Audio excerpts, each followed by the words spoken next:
ఆ పేరు అక్కడ కనబడలేదు అంటే నువ్వెక్కడికి వెళ్ళిపోతావు? నిత్య నరక అగ్నికి వెళ్ళిపోతావు. నీ ఆత్మ నరకంలోనికి వెళ్ళిపోతుంది. అక్కడ భయంకరమైన వేదన. అయ్యో, ఏంటి నరకంలో, ఈ అగ్నిగుండంలో మాడి మనమల మాడిపోతా ఉన్నాను. చచ్చిపోదామంటే చావు రావడం లేదు. అగ్ని ఆరదు, పురుగు చావదు. పండ్లు పటపట కొరుకుతూ ఉంటారట అగ్నిగుండంలో. భయంకరమైన వేదన అనుభవిస్తూ ఉంటారు.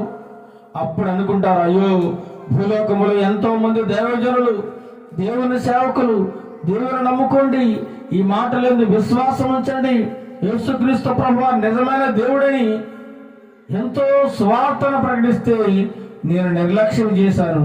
ఆ దేవుని మాటను వినలేకపోయాను, దేవుని అంగీకరించలేకపోయానని నరకంలో ఉండి బాధపడతారు.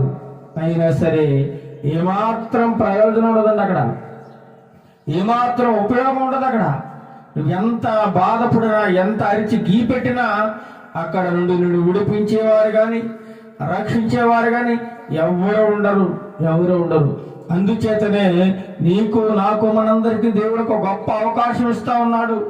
ఏంటి అవకాశం?